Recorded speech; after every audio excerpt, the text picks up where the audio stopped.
O'zbekistonga qachon kirib kelayotganligi, o'zi afsanachilarning qachon kirib kelganligi O'zbekistonga noma'lum. Aniq mashhur degan narsa yo'q afsanachilarga. Umuman Kanariyaga kirib kelganligi ma'lum. Kanariyaga kirib kelganligi o'sha oqboshlar vaqtida O'zbekiston bilasizlar ham deydi, mana fotolar bor bu yerda. Bizda O'zbekiston soyuz bo'lgan, soyuz bundan oqboshlar bo'ldi. Mana shu Paxtakorda shunday oqboshlarni joyi bo'lgan. Ya'ni buni dala hovlisi bo'lganda dala hovlisi. O'sha dala hovlida boboxonaga yonida Alloh alam ayollarni adashmayotgan boboxonaga degan odam ishlagan dehqonlar. Kanariyaga, O'zbekistondagi Kanariyaning rivojlanishiga katta hissasini qo'shgan odam o'sha odam hisoblanadi. Afsanachilar emas. Umuman Kanariyaga o'xshagan O'zbekistonga tarqalishi. Ya'ni Yevropadan Ruslarga Kanariyaga qushlar keldi. Afsanachilarga o'sha asos solishdi. Albatta afsanachilarga asos solindi. Afsanachilarga asos solingandan keyin undan oldingi sayyorlar juda ham ko'p. Ya'ni dunyo miqyosida, ya'ni jahon miqyosida kuylar degan anaqasi bor, forum bor. Shu forumda turadigan, hisobga olinadigan kuylar bor, ya'ni rollerlar, misol uchun, ya'ni har xil kuylar bizga qiziq emas. Shundan keyin afsanachilarga Rossiyada o'sha ruslar asos solgan bo'lsa, undan keyin O'zbekistonga kirib kelishini tarixi o'sha boboxonaga degan odam qiladi o'zi bor. Ya'ni boboxonaga degan odam o'sha dehqon bo'lganlar.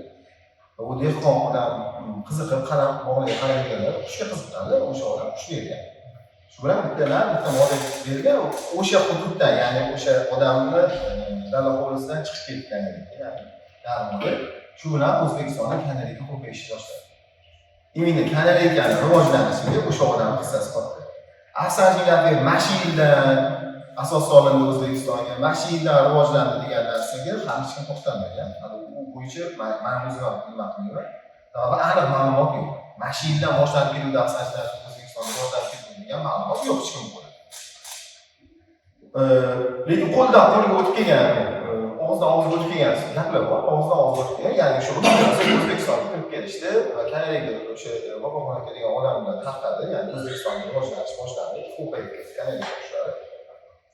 Afsanachilarga o'sha Rossiya hududlaridan bizga kirib kelgan 5-6 ta Kanariyaning qushlari sekin-sekin rivojlantirib, ya'ni O'zbekka o'zini maktabi paydo bo'ldi. Albatta Rossiyada misol uchun yoki rus zamonida o'sha afsanachilarga rivojlangan bo'lishi mumkin, asos solingan bo'lishi mumkin, lekin afsanachilarga maktabi u keng maktabda, O'zbekistonning maktabi u alohida maktab. Albatta bu afsanachilarga ustozlari, bu yoqdan kelib o'rgatgan odamlar rus zamon odamlar, ruslar, misol uchun yevropaga ko'proq shug'ullanishdi, misol uchun shu sohada va o'zbek ishqibozlari bunga qiziqdi, o'zbeklarda ham rivojlanish boshladi. Lekin o'zbek maktabini rivojlanishi uchun o'zbek maktabida katta o'zini bunaqasiga aurasiga ega bo'lgan, o'zini massasiga ega bo'lgan ustozlar bo'lgan O'zbekistonda o'zida, ya'ni o'zbek zamon misolida. Biz o'zimiz ko'rganlarimiz, hozir Genamaki, rahmatli o'tib ketdilar. Ular ham o'zbek zamon bo'lgan, lekin o'zlar millatlar o'zbek bo'lmagan. Genaki degan odam bo'lgan, yana rus zamon, rus insonlar bo'lgan, ular ko'pchiligi shu anaqadan keyin mustaqillikdan keyin ko'pchilik o'zini yurtlariga, o'sha Rossiyaga ko'chib ketishdi.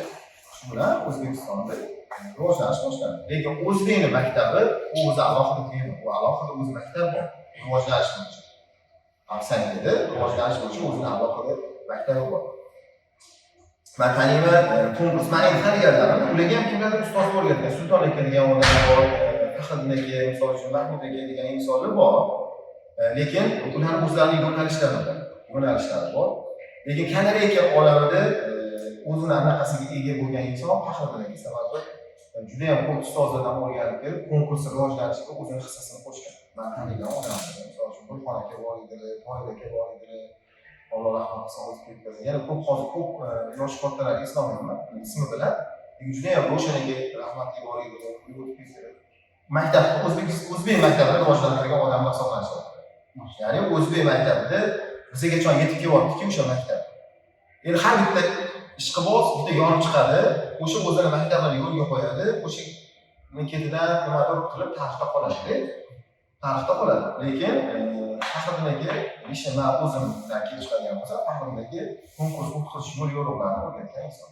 Konkursga qanaqa odam berish kerak, qanaqa jamlash kerak, misol shkarda qanaqa bo'lish kerakligi haqida qanaqa bo'lish kerak, qanaqa bo'lish kerak, qanaqa bo'lish kerak degan narsani o'rgatgan odam haqiqatdagi bir odam o'ziga. Endi kalendar hisobida men hech kimdan hech narsa o'rganmayman, kitobdan o'rganganman. Ustozim kitob. Lekin har bitta o'zimizdan oldinga o'xshab qolgan odamlar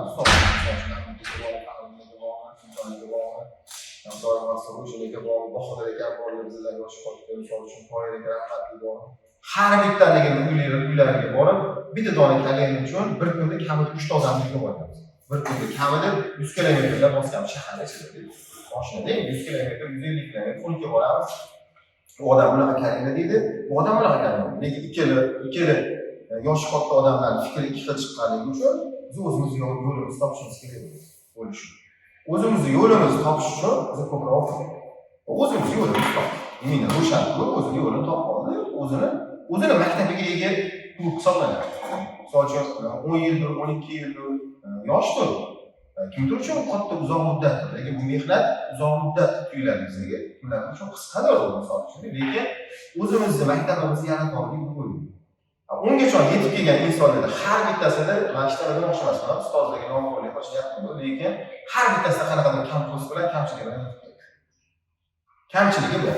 Har bitta biz ustozlik bilgan insonimiz hammamizda bor, bizda ham bor.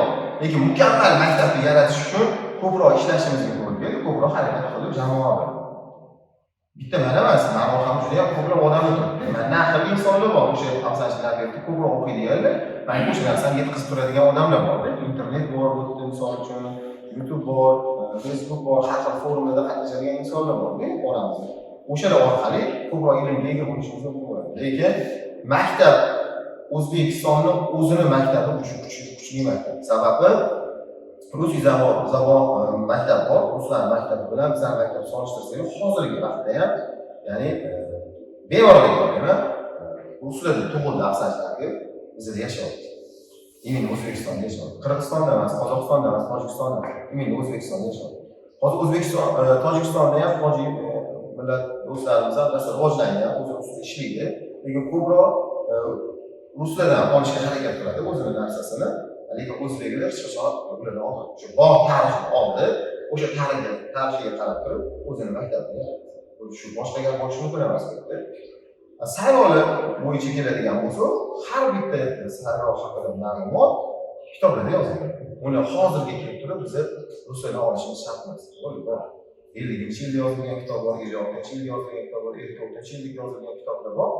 Har bitta kitobda o'z ma'lumot bor. Faqatgina o'qish kerak, ilm olish kerak, ilmini bilgan odam yasholmaydi bilmaslikda. Boshqa narsa unga chapga aylantirish yo'q. U yerda tug'ilib, bu yerda yashayapti deganimni hozirgi maktabi bilan, ruslar maktabi bilan, hozir o'zbeklar maktabini solishtirish uchun uzoqqa borishni shart emas. Har yil konkurs bo'lyapti Rossiyada. Bemalol YouTube'da chiqyapti bu konkurslar, kuzatsangiz ko'rishingiz mumkin. O'zbekistonning konkurs darajasi bilan, o'qishlarni o'rgatish darajasi bilan ruslarni o'rgatish darajasi. Bizning O'zbekistonning birinchi ro'shan birinchi qilgan ishi va klub haqida gapiraylik, klub haqida gapirishdan klub haqida gapiradigan bo'lsak, ro'shan klub birinchi qilgan ishi minus ball olishgan. Minus ball olinganida bundan salkam 7 yil, 6 yil oldin minus ball olishimiz, baholash mezonlaridan deganimizda juda ham ko'p tortishuvlar. Shu yosh kattalardan olasiz. Yo sen nima qilyapsan, sen nimaga o'zgartirishsan, sen qanaqisan. Doim aytaman, to'da odam bilan birga yurganda bitta orqaga o'g'irib, bitta o'z yurgan yaxshilik. Bitta o'g'irlas, zato askana qiynalasiz, xudo xohlasa to'g'ri yo'lga tushib ketamiz. O'sha bitta o'g'irganimizda Xudoga shukr, yonimizda yuradigan odam topildi. O'sha bilan qadam bosib o'tib ketdi. Hamma topildi.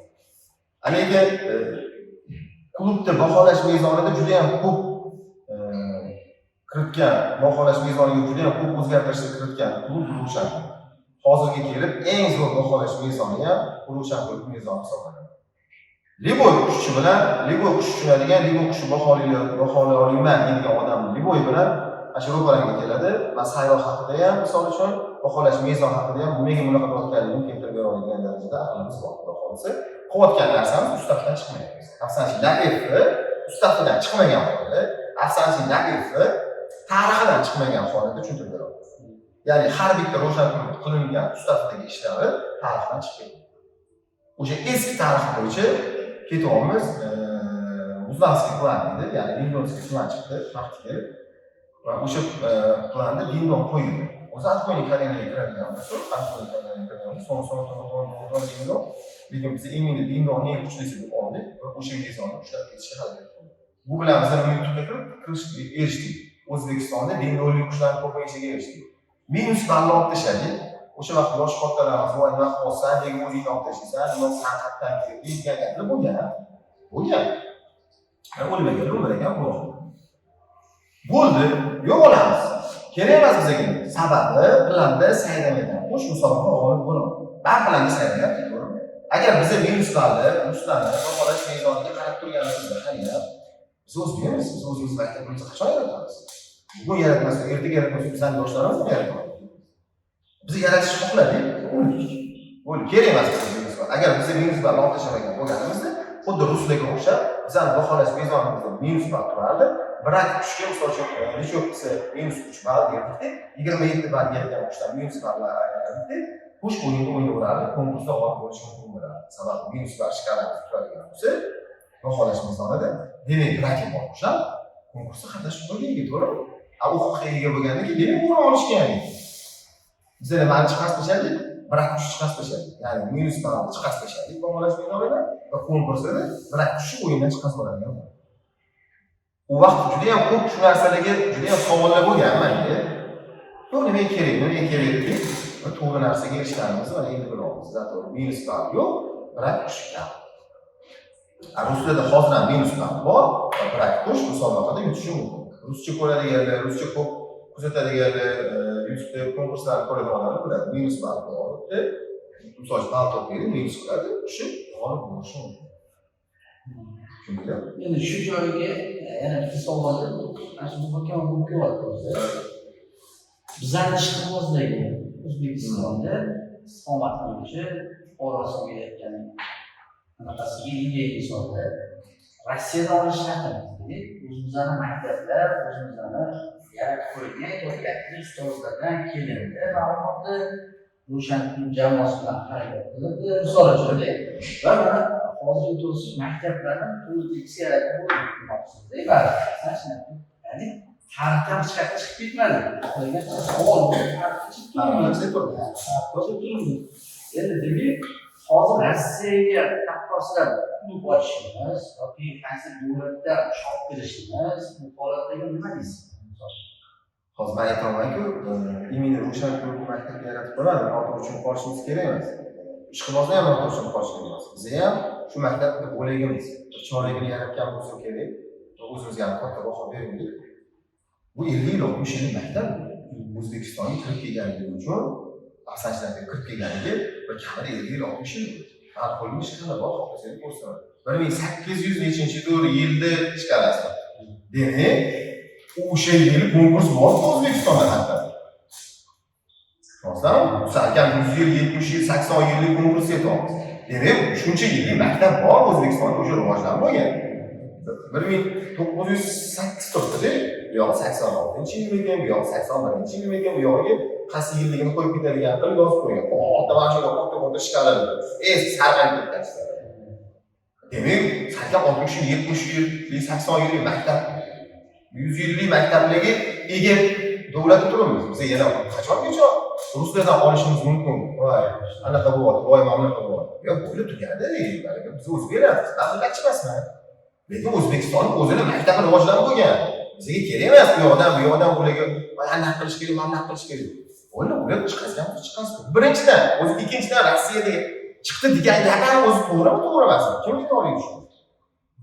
Kim aytolmaydi? Kitoblarda yozilgan Rossiyada chiqqanligi, Afsanchiy Naqiyevga misol uchun rus zamonli asos solganligi kitoblarda yozilgan.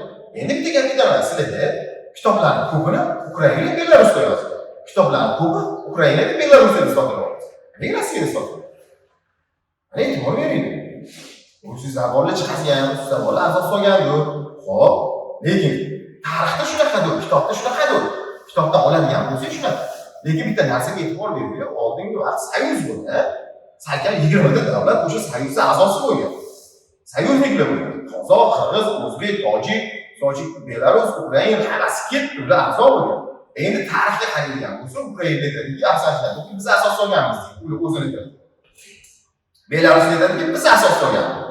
Rus aytadiki, biz asos solganmiz. Tarixda shu uchta davlat biz asos solganmiz. Biz bilmaymiz, biz o'sha vaqtda yashamaganmiz, biz solganmikan. Ruslar solganini maqsadi nimasi? Bilasizmi? Shu hamma davlatlar ya'ni soyuz ichiga o'tirganligi uchun. Tushundingmi? Ya'ni hamma hokimiyatlar Rossiyada joylashgan. Ruskom priroda ham, boshqa hokimiyatlar ham hammasi o'sha yerda joylashgan bo'lgan. Ya'ni kitobdagi o'sha yerdan qo'l qo'yilgan kitob chiqarilgan. Chiqishiga ruxsat berilgan. Bilasizmi? Biz o'sha yashamaganmiz, o'sha davrda yashamaganmiz. Agar bu davlat yaratganmiz, bu davlat asoslangan, bu o'qinish, uchta davlatlar bittasi asoslangan. Lekin bu yaxshi kuchli, misol uchun o'sha vaqt. Nimalar Ukraina chiqargan. Xuddi shunaqa narsa bor. Hammani o'zini maktabi bor. Bo'ldi, o'sha salkam 100 yillik, 80 yillik maktabga ega davlatimiz, O'zbekistonimiz, Afg'onistonimiz, shu maktabga ega davlatimizni biz hozir ham ruslarni shikastlasdan konkurs qilamiz. Chunki ruslarni anaqasida ham noto'g'ri. Mani fikrim noto'g'ri. Sababi bizani ustozlarimiz o'sha maktab ochmagan-ku, shu maktab a'zolarimiz-ku. Nima kerak? To'g'ri.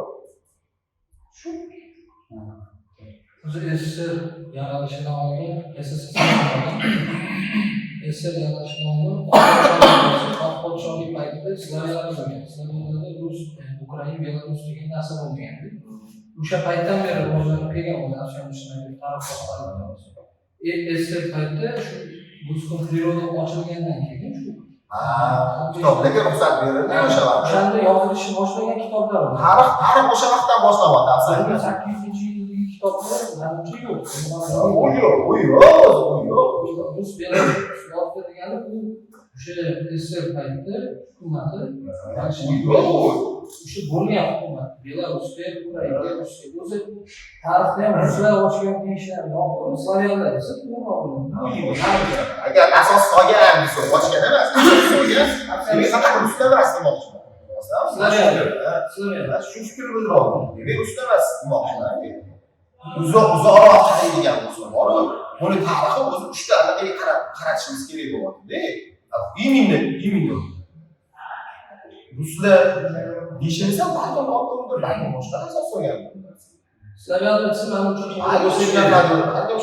chunki 17 asr, 18 asrga o'tar paytda deb aytiladi. Ko'p joy. Tarixda shunaqa. Shu paytda SSSR degan narsa, Rossiya degan narsa bo'lmagan. Imperiya bo'lgan. Slavyanskiy imperiya bo'lgan. Kitoblar qaysi vaqtdan kelib chiqdi? U 20-asrdan keyin yozilishi boshlangan. Bu odamlar ovozidan olinib, bundan ma'lumotlar olib, kitoblarga muhrlashni boshlashgan. Keyin uni chop etib, chop etib tarqatilayotganda qaysi to'g'ri deydi? Bu уже 20-asrga qarab ketyapti. Demak o'sha ruslar hammani yig'ib o'tirgan vaqtga kelyapmizmi? O'sha vaqtga to'g'ri kelyaptimi? Yo'q, kitobda aytib ketadi-yu, ammo shu vaqtda Aksiyani Shenapyev o'rganib, rivojlantirishga olib kelgan. Aksiyani Shenapyev asosiy paydo bo'lishi значит bundan oldingi ana xuddi shunaqa demoqchi bo'lmoqchiman.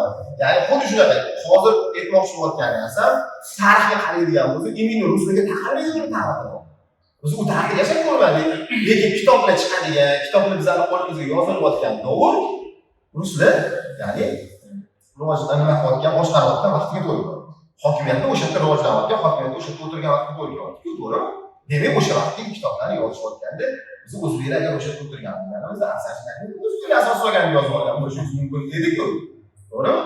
Xuddi shu narsa. Lekin nima bo'lgan taqdirda ham asoslanib hozir rus zamonlar asos solgan degan ko'p unaqa kelayotgan bo'lsa, mana shunaqa. Lekin o'zimizni maktabimizni rivojlantirib, to'g'rimi? Lekin tarixga qaraydigan bo'lsa, uni tarixga qiziqishimiz kerak.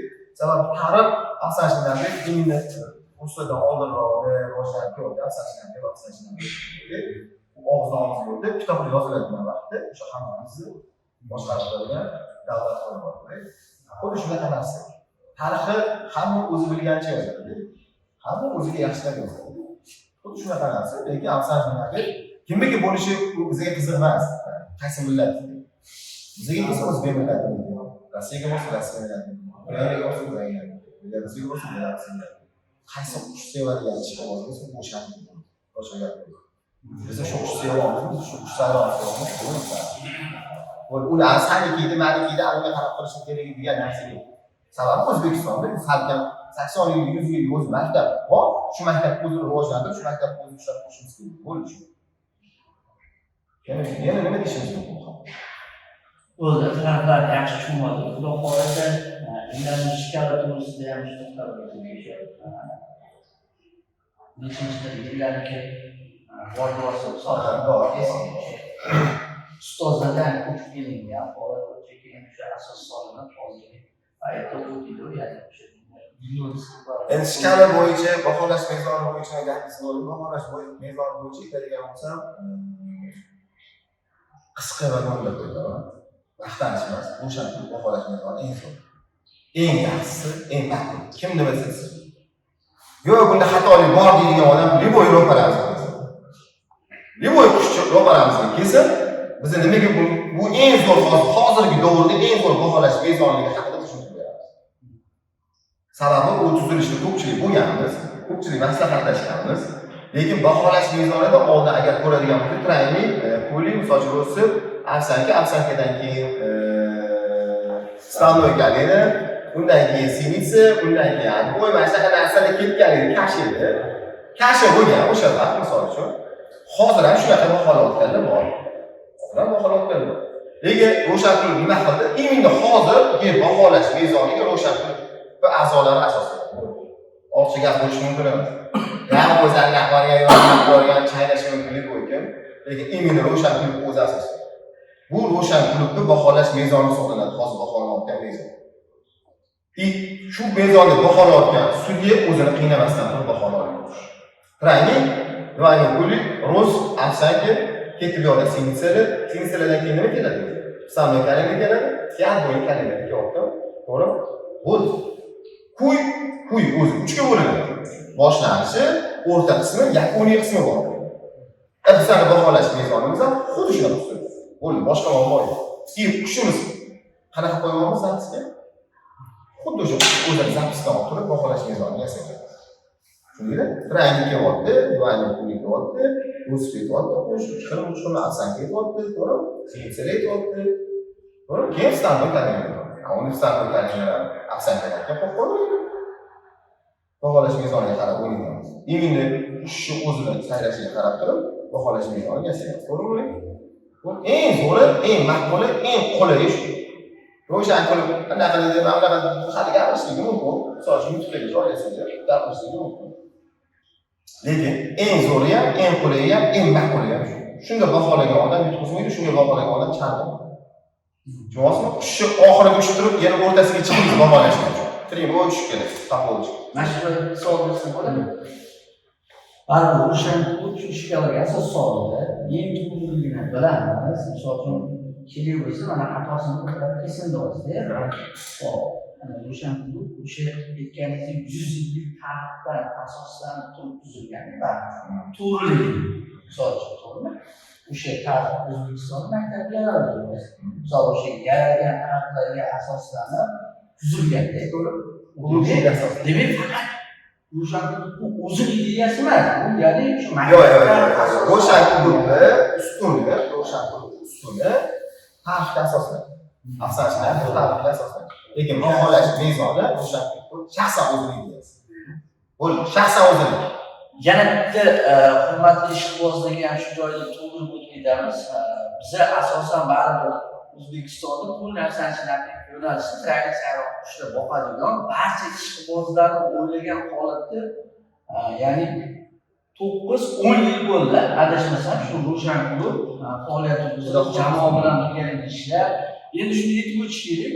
Bu klubda ham hozirgi kunda ham yaxshi ishlab boqib yurgan insonlar ko'pchilik boshlagan klubda, to'g'rimi?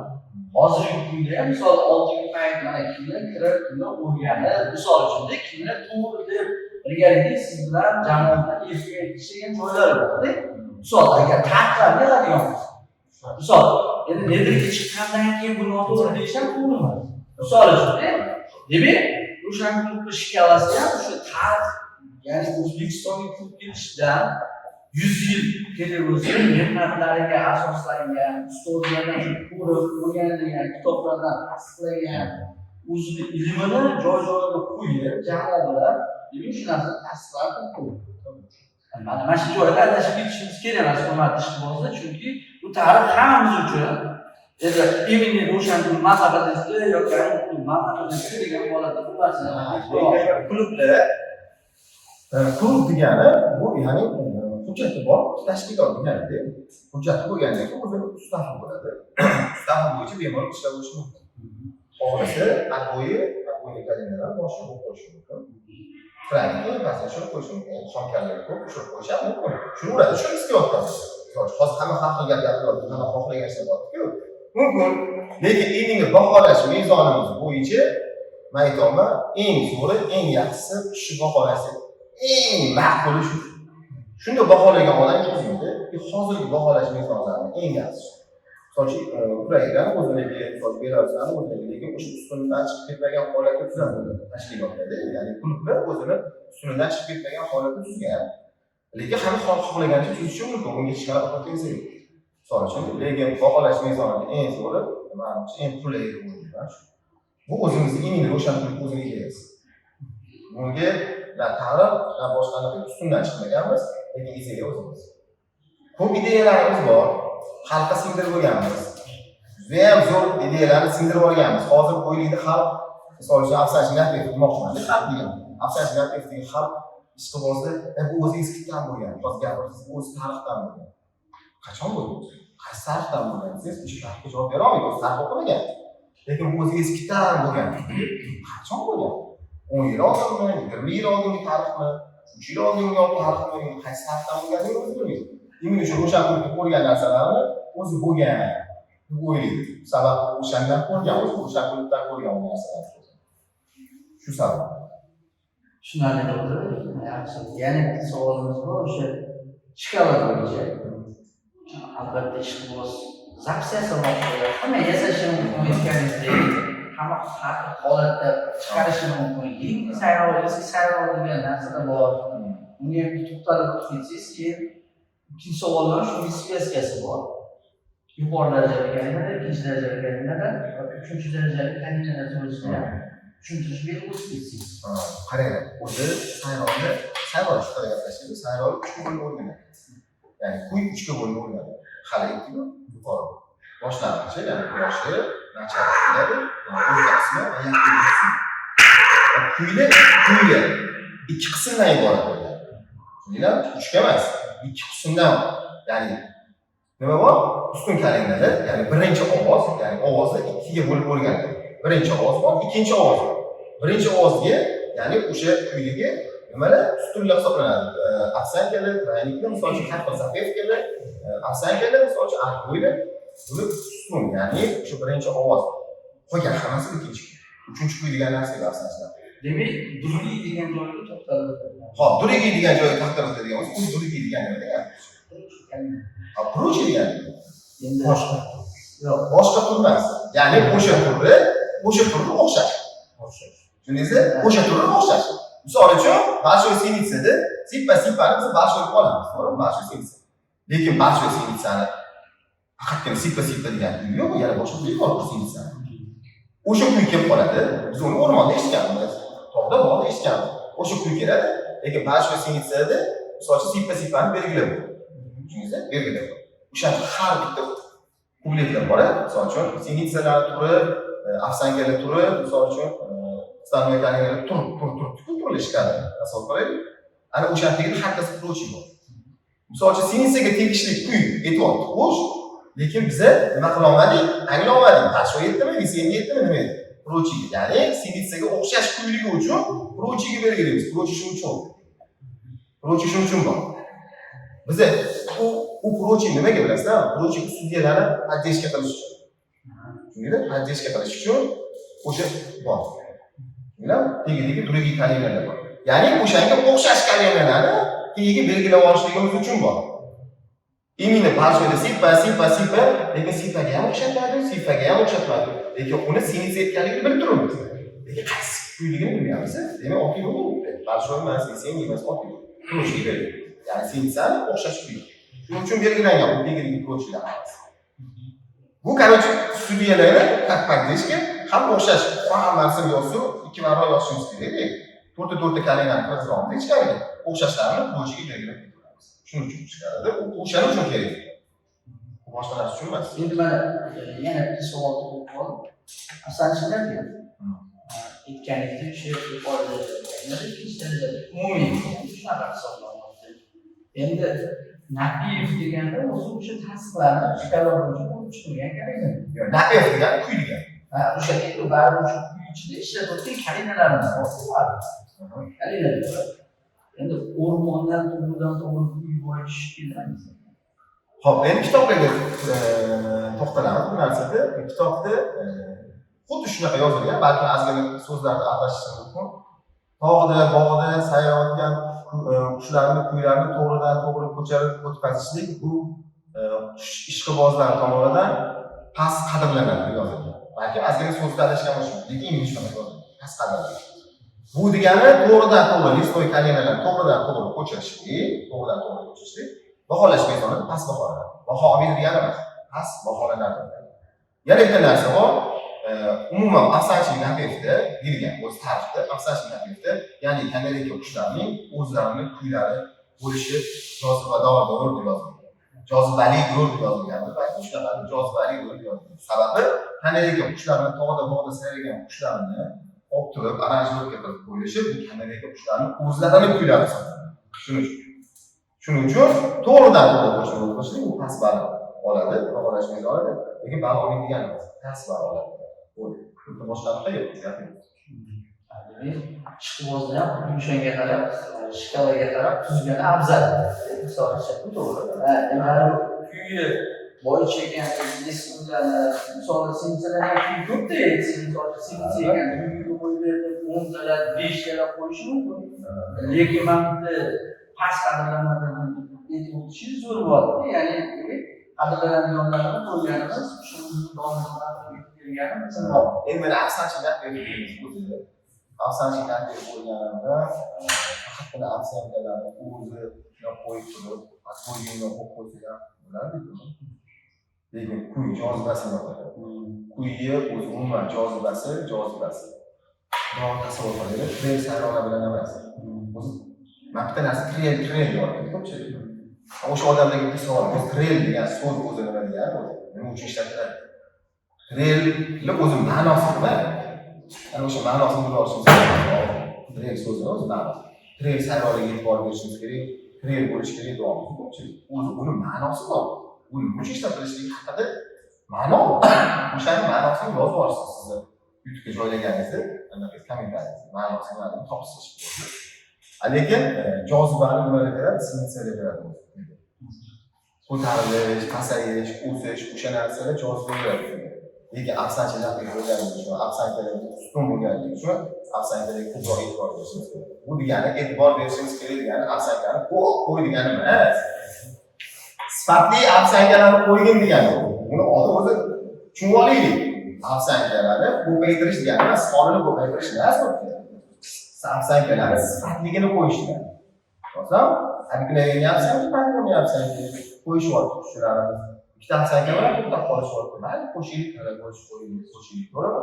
Mayli qo'shilib, misol uchun, yana nimadir afsonchi qo'shilib. To'g'rimi? Qo'shilib, 10 ta afsonchi qo'yib. Bitta narsa. Sinitsalar nimada? Sinitsalar. Afsonchilar trenga etib tushadi, qo'yish. Tren sayronaga etib tushadi. Va undan keyin dam olish uchun qo'yilyapti. Bu birinchi masala. Nafas boshlab olish uchun barcha sinitsalar uchun. Yana kuyiga joziba berish. Kimdirga afsonga joziba berayotgandir, lekin o'sha odam uchun qo'lida o'sha afsonkalarni 10 ta qilishimiz kerak, 7 ta qilishimiz kerak deyapti. Qo'lidan ushlab, o'rtoq degan afsonga. Asosdan o'sha afsonkalar ko'p eshitib turiblar, aynan yoqadi. O'z ichimiz so'raysiz. Sinitsalar yoqadi. To'g'risini aytaman. Sabab kuyga sinitsalar joziba beradi. Lekin afsonchi nafis bo'lganligi uchun afsankalarga e'tibor berilsin deb yozilganligi bu afsankalar qo'yiladi degani emas, sonini qo'shilmayapti. Sifatli afsankalarga bor. Sifatli afsankalarni qo'yiladi, ikkita qo'yiladi, uchta qo'yiladi. O'sha konkurslarni ma'lumot yetsin deb qo'yish, konkursga yutib qo'ysin. 7 ta afsankani qo'yganlik o'rtamizga yoqadimi sizga o'xshaydi? Yo'qligiga to'xtaydi, o'chirib chalaygan. To'g'rimi? Bundan keyin uchta afsankalar shu yerga qolib ketsin deb, bu yo'q, joylar yaxshilar deb to'xtatsin, bu yo'qlar yo'qadi. Xuddi shunaqa narsa. Rahmat, bu javobni endi asosiy masala shu hakamlar to'g'risida. Ya'ni sudyalar mayli har bitta klub e'tiborsiz buni shartdan chiqib ketmagan holatlar bo'yicha konkurslar ko'paysa gaplarga qarshi hech lekin o'sha hakamlar to'g'risida misol uchun konkursga tushaveradi. U hakam biladimi yo'qmi degan savol hamma o'ylaydi. So'zlar savol bo'lganda sizga borsa hakam oldin biladimi yo'qmi? Yoki bir joyda o'z o'zimizga degan holat tayyorlaydi. Shu holatlarda shunaqa gaplar. Mayli, baribir olib qaraganda shu 10-chilik odamlar yoki 5-chilik odamlarga gaplar chiqyapti. O'shanga hakamlar masalasi hakamlar masalasi to'xtab o'tadigan bo'lsa, mayli har bitta klub o'zini hakami bo'lishi mumkin. Lekin hakamga shunday ustoz ko'rgan bo'lishi kerak. Qaysi ustozdan chiqqan bo'lsa, bitta narsaga e'tibor beramiz. O'sha yigitlar qaysi ustozdan chiqqanligiga e'tibor berib, o'shani xato qilib yo'qotib bo'lsa bo'ladi. Hakam o'tiradi. Endi to'g'risini aytaman, qani yomg'irdan keyin chiqadigan qo'ziqorinlar bor, o'shanga o'xshab paqir chiqyapti hamma. O'zini hakam bo'lyapti, o'zicha afsanka haqida ma'lumot berib ketyapti, o'zini rus haqida ma'lumot berib ketyapti. Sabab internet kuchayib ketyapti. Ya'ni internet yuzi bo'lib ketyapti hamma. Avvalgi o'tirib ko'zma-ko'z gaplashsangiz, o'sha afsanka haqida to'liq ma'lumot beramiz. Afsankaga e'tibor beramiz, rusga e'tibor beramiz, ishonadi. Lekin yuzma-yuz o'tirib gaplashasiz, afsanka haqida umuman ma'lumot yo'q bo'ladi. To'g'rimi? Bitta narsa aytaman, sayrovlar haqida gapirishdan oldin sayrovlar haqida cho'tki ma'lumotga ega bo'lish kerak. Biz shunga jon kuydirayotganligimiz uchun shu videoni olgan bo'lishimiz mumkin. Buni to'g'ri qabul qilish kerak ish bo'lsa. Lekin sudyalar haqida gapiradigan bo'lsak, men endi ularning sudyasiga bir nima deyman. Sudyalarning urinini o'sha yerda konkurs bo'lganligida bitta ish baholaganligini ko'raman. Mana o'shadan urin. Birinchi klassmi, ikkinchi klassmi, uchinchi klassmi o'zi aytadi, baholaydi. Ya, bitta qushni o'tkazib qo'yib 9 oy, 7 oy, 1 yil harakat qilgan, mehnat qilgan ishga bo'lsa, shuni qo'yib qo'yib, misol uchun to'g'ri baholay olmasa, ham bandani oldiga javob beradi, ham olmani oldiga javob beradi. Hamma. Shu joylar bo'ladi. Ya'ni buni haqqini ishda qarordan olish tegadi. Lekin qush qo'yib o'zidan olib mas'uliyatman, o'zimga beto'g'ri hamma trendga chiqishga yo'qdi. Hamma sudyaga ishni yo'qdi. Hamma afsanchilarga nimadir ma'lumot berishga yo'qdi. Sababi YouTube'dan o'tdan ko'rmagan chalakam chatni o'qib olganda, lekin aniq o'sha keltirib bera olmaydi. Keltirib gapira olmaydi. O'sha keltirib gapira olmaganidan keyin usullarimiz boshqa. Agar rostdan gap sudyaman desa, xohlasanglar men sizga bitta narsa qilamiz. Sudyalarni bir kunlik bitta kursini, nima deydi, kurs deydimi? Bitta bo'ladi, yig'ilish. O'sha yig'ilishni o'tkazamiz. O'sha klublar ochilyapti, kesin. Aqli yetsa, umumiy yig'ilish. Aqli yetsa, rostdan shu narsani ishga olmoqchi bo'lsa, rostdan shu narsaga jon qo'ydirayotganmiz, kesin. Joyimiz bor, manzilimiz aniq, joyimiz aniq. Kelsin, o'sha narsani biz uyushtiraylik, qushlarni qo'yaylik. O'sha qaysi klubdan bo'lsa, o'sha qushni sudya kelsa, o'sha sudyasi kelsa, sudyasini baholaganlik qo'yaylik. Zapis qo'yaylik, yaxshi zapislar. Baholaganini qo'yaylik. Agar rostdan sudya bo'lsa, keyin o'sha hamma klubga yig'iladi. Sudyalar yig'ilib turib, o'sha san sudyasan birinchi darajali, san uchinchi darajali, san ikkinchi darajali degan darajasini beradi. Hakamlar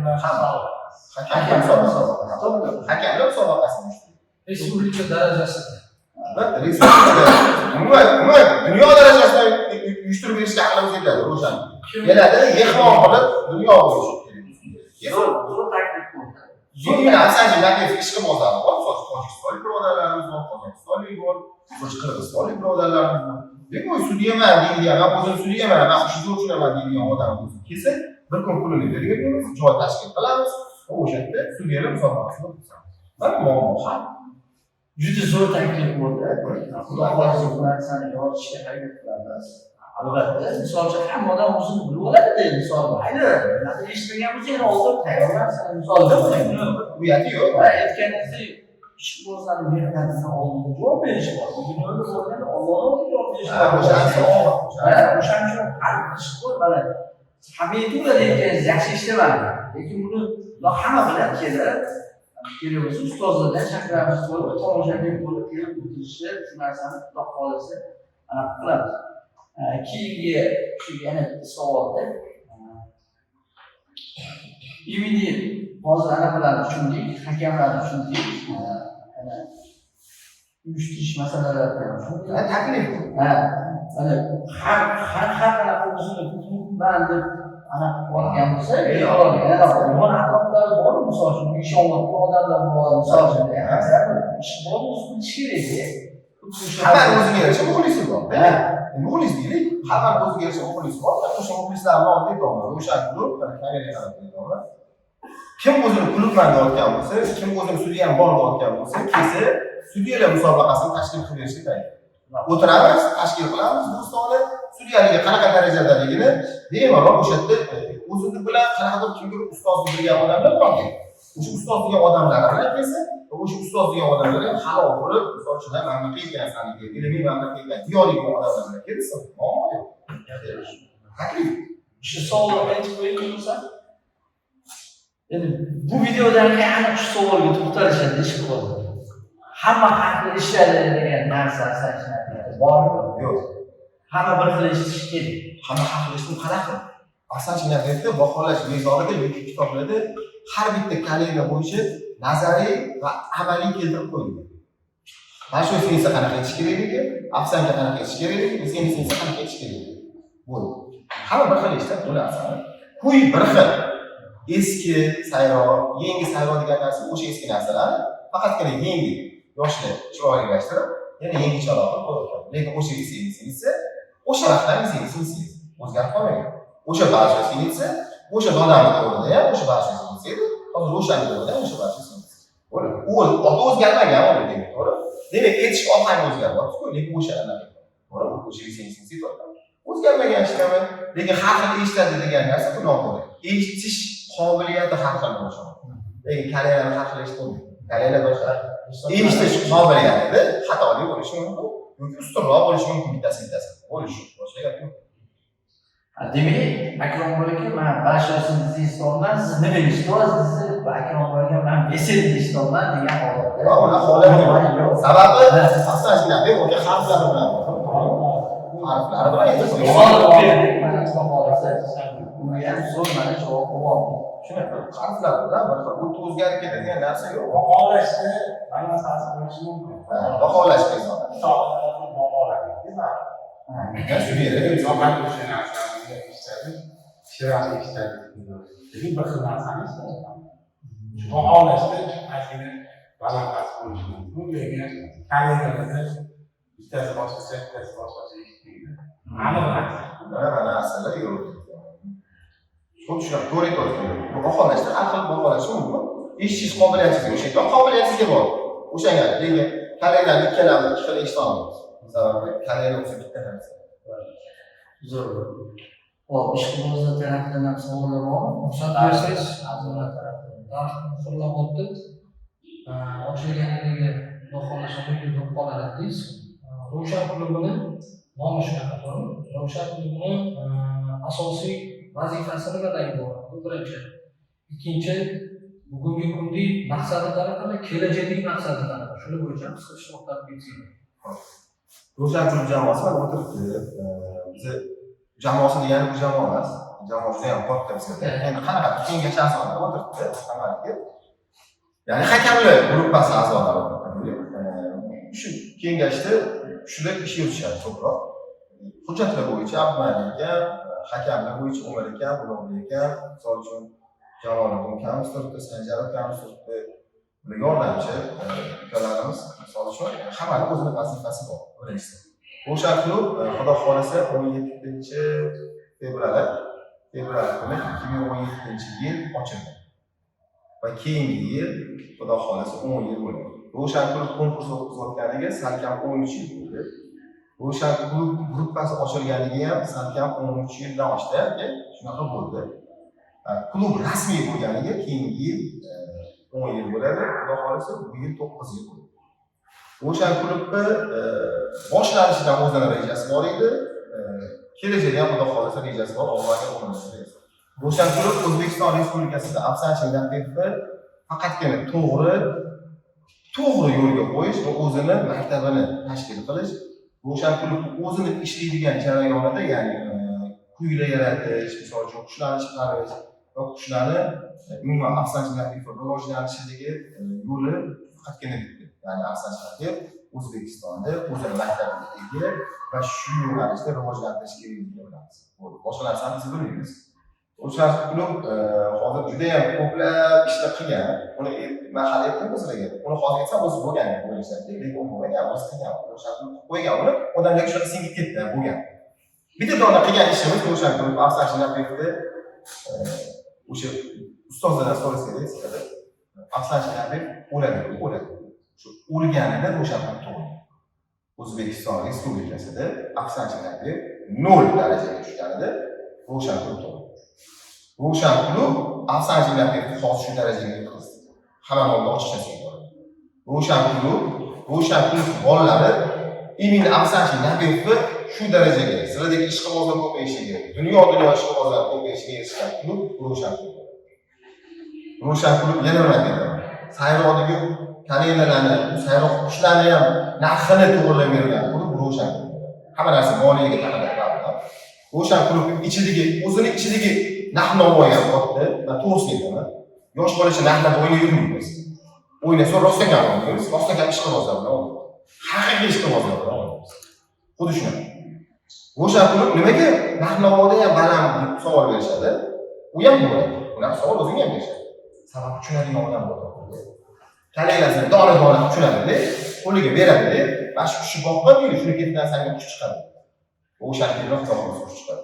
To'g'rimi? Mana akam men taniyman, kichkinaligini taniyman. Anchadan beri konkursga kelib yuradi o'qish. Ko'tarib yuradigan odam. Valida Navodir. Oldin olmagan emas. Hamma sotish niyatida. Moliya va orqasida moliya turibdi ishimizni. Misol uchun, lekin oladi, gapiga aytmaydi. Bash qushdan olasan, xudo xolisa deydi, oladi. Bash qushdan tegidan qush chiqadi deydi, chiqadi xudo xolisa. Sabab qon sotishi bilan. U sotmaydi o'sha klub pul sotmaydi, u qon sotadi. Agar moliyaga taqaladigan bo'lsa. Va uni qiladigan ishini ham eslaga aytayman. Emin Afsanchiy Naqiyevda juda ham katta ishlarimiz bor hali qiladigan. Bitta oddiy masalasi, dindor masalasini ushlab qo'ygan. Nolga tushganida Afsanchiy Naqiyev. Birovga Afsanchiy Naqiyev kerak emas. Chorsidanmidi, o'rta bozordanmidi qushni olib sotib, tirikchilik qilish davrida edi. O'shani qo'lingizga cho'g' ushlasangiz qanaqa qiyin bilasizmi? O'sha qo'limizga cho'g' ushlab shu darajaga keldi. Qo'limiz bilan. Mana shu ishlar qildi. O'sha klub o'sha Afsanchiy Naqiyev o'l bo'lganida Afsanchiy Naqiyev rivojlanishiga asos solgan. Liboy odam bor deydi. Liboy odam orqadan palaskat qilishi mumkin, lekin oldimizga kelib gapiradi. Yo san qilavergan. Rostdan o'l bo'ldi. O'sha yosh katta dodalardan so'raydi. Afsanchiy Naqiyevda yosh katta dodalarimiz bittagina kichkina qafasida bir chekkada ikkita odam qushni ko'tarib sotayotgan vaqt. Hozir qushing qancha odam Afsanchiy Naqiyev bilan shug'ullanadi? Hozir qushing qancha odam shundan daromad oladi? Hozir qushing bozoriga qancha odam shuni olib sotish bilan shug'ullanadi? Bu bitta masala. Ikkinchi masala dindor o'l bo'lgan vaqtida dindor bo'lishi kerak. Dindorga bilan ishlashimiz kerak deb hammaga qarshi chiqib, mana hozir qancha odam qo'lida o'tiydi o'qish. Mana shu narsaga erishgan klub mashhur bo'ldi. Kelajakdagi niyatlarimizni xudo xolasa, uni kelajakda qilayotgan ishlarimizdan hamma ish qilib bo'ladi. To'g'rimi? Inshaalloh. To'g'ri. Niyatlarimiz, filiallarimiz ko'paytirish, kelajakdagi niyatlarimiz juda ham ko'p ishqibozlarni yonimizga jamlash, niyatlarimiz o'zimizni maktabimizni ochganmiz. Har 6 oyda 2 oylik kurs o'tamiz, misol uchun. O'sha kursda o'zimiz bilan bir xil fikrlaydigan, o'zimiz bilan bir xil darajada aqlli insonlarni ko'paytirish maqsadimiz. O'zimizga ortiqcha narsa kerak emas. Qolganda o'zimizni har bittamiz o'zimiz kasbimiz bor. Bizning pul topadigan yo'nalishimiz boshqa. Bu ish qilib olishimiz. Ya'ni hobbiyimizga ham shunaqa darajada vaqt ajratamiz-ki, o'shan pulni bir oyda bir marta o'zini yo'nalishini qiladi. Afsonchilik bo'yicha bosh qotiradi. Xuddi shu ishlar bo'yicha ketyapmiz hozir. Yomon ketmayapmiz inshaalloh, sekin ketyapmiz. Tez yugurish kerak emas, sekin yurib o'sha uzoq manzillarga yetsa bo'ladi. Tez yugurgan odam tez charchab, tez yeb qoladi. Bugun qo'limizga bunday qog'oz ushlab olib, ishoning aqlimiz yetmasa, bu ayolni aytishga ham yaramaydi bu narsa. O'sha narsani yurg'izib olishga, o'sha narsani yurg'izib olishimiz kerak. Kulibdi. Ochib degani ayolni aytishga yaramaydi. Qo'pol bo'lsa. Agar o'shani yurg'izib olsa, oldin yurg'izib ol. Oldin gullatib tashlay, oldin nimalarni qoyillatib tashlay. Ana keyin voy mana bunaqa ishlar qilyapmiz. Yoki saylovlar haqida gapirib, yarashmaydi.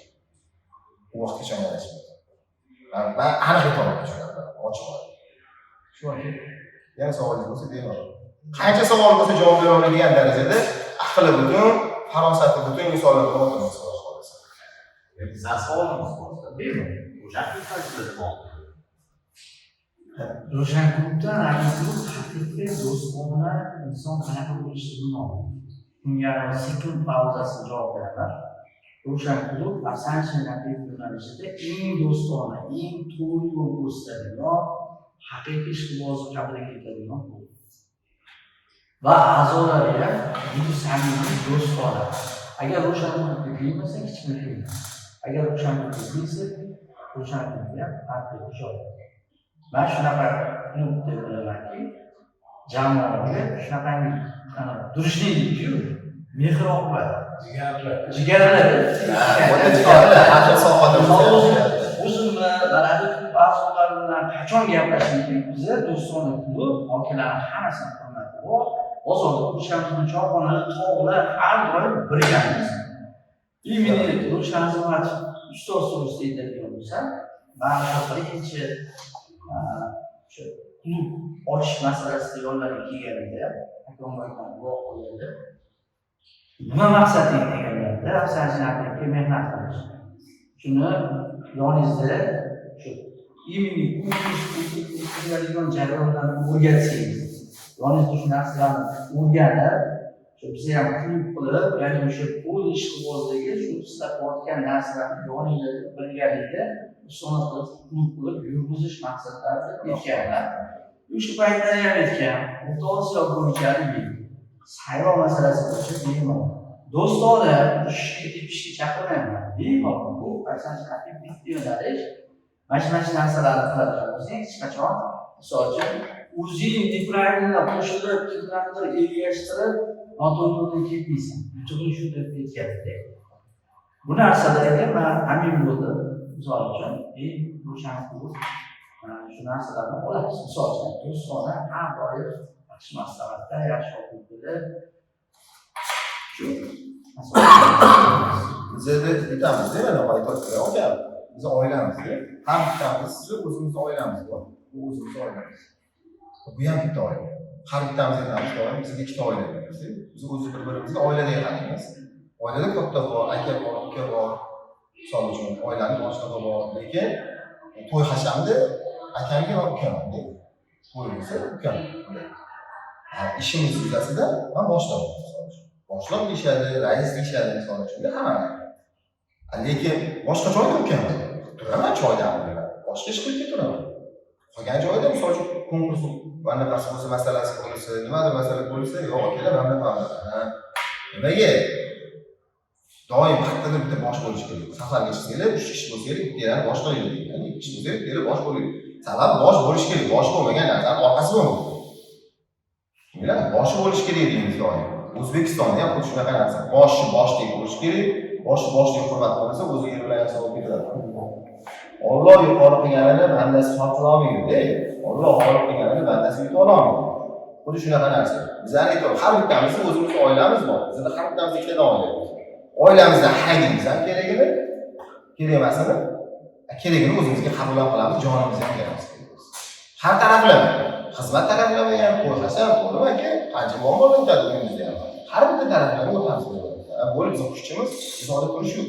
Oilaviy ham anaqamizga qarashamiz, yordam beramiz, misol uchun o'zbeklarda ham narsa yo'q. Bizni oilamiz, oilamizdan chiqarib olgan odamlarimiz ham.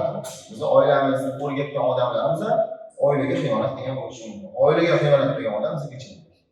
Endi men xiyonat qilsam aytaman, bularga meni kechirmaydi. Bittenga aytaman, bittenga aytaman. Xiyonat qilsam kechirmasam haqqim. Ya'ni oilani haqqiga xiyonat qilish bu klub emas, bu oila. Bu shunaqa narsa.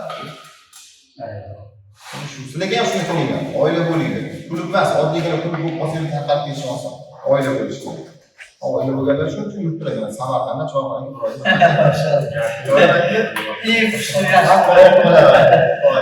Shu liniya uchun ko'p joyda bo'lsa liniya hamma uchun Endi bitta gap aytaman. Aka, liniya degan narsa qon, ya'ni bitta qushlarni bitta qonga solish. Ota va ikkita qiz tanlab olib, har bitta odam o'zini xalq yo'nalishi bo'yicha liniya qiladi. Shuningdek, men ustun liniya qilishim mumkin. Menga quligi shu. Ya'ni 4 ta moda bilan bitta narx tanlab olib turib, oxirgi bitta modani qoldiraman. Riski sababida ishlashiga qarab. Endi liniyani o'zining strategiyalari bor. Ularni videoda yozdim. Bu menga qiziq emas. Bu men o'zim bilaman. Anonim liniyasi, ma'muna liniyasi deyotgan odam bo'lsa, uyga borib parokon xolasini kelib ko'rmoq kerak. O'shanda liniyasiga baho berib qo'yamiz. Kelasi o'qiyotdi kim bo'ldi? Liniya. O'tirgan joyda parokxona deydi bo'lyapti. Orqasiga qush qanaqa darajada sayrayotganiga e'tibor beradi, o'sha liniyadan.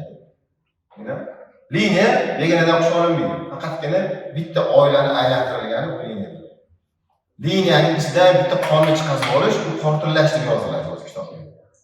Endi men uni anaqasini aytib beraman, tarixini va liniyani ochiq oila yoritib bermayman.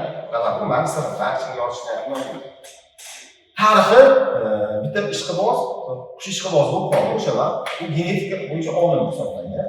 Bu yozilgan gazetada. Genetika bo'yicha olim degan. Haligi olim qush qo'yasan, mamlakat qilasan, o'sha vaqt 5 ta 6 ta tayyorlangan o'zi. Qush qo'ygan, lentada qo'ygan, chiqmagan. Haligi olim. Nima qilishadi ular? Endi buni genetikasini to'g'irlashdi. Agar genetikasini to'g'irlasa, o'shanda qushni ovozini chiqarishlar olim-ku, u siz bilan mendan ko'ra aqlliroq odam, deb o'shancha olim.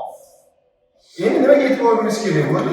Odam ato bilan bog'liqligiga e'tibor berdi. Endi qarang, rus zabon, rus millatiga mansub odam, u olimligi uchun odam ato bilan bog'liqligini siz bilan mendan yaxshi taniydi. O'shalarni tanigani uchun o'shandan olindi liniya degan narsa.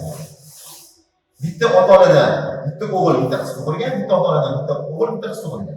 Bittasini qiz bolasi chiroyli bo'lgan, bittasini qiz bolasi tug'ilgan xunuk bo'lgan. Endi o'shandan ikkita aka-ukalarni bir-biriga qo'shib turib, odamzod tarqatdi, to'g'rimi? Liniyani ham xuddi oddiy oson variantini aytaman. Xuddi shunaqa tarqatasizda, o'sha oilada bitta portlash yuz beradi. Oilani boshi bo'ladi. O'sha portlash yuz berganidan qon. Uning uchun biz nima qilamiz? Biz qush qo'yamiz, 6 oylik, 7 oylik bo'lib, pastga sotib qo'yamiz. Chidolmasdan. Uning uchun chidash kerak. Kamida 5 yil deganda dini chiqadi. Bu oddiysi. O'sha genetik olim asosda oldi liniya, qushlarning liniyasiga o'sha odam asoslangan. Bu gazetada yozilgan. Haligi liniya deb sotayotgan odamlar orqa foniga qaraydi, o'sha aytadi orqa foni. Liniyani rostdan qanaqa liniyada bu ham. Lekin qanaqa darajada deymi?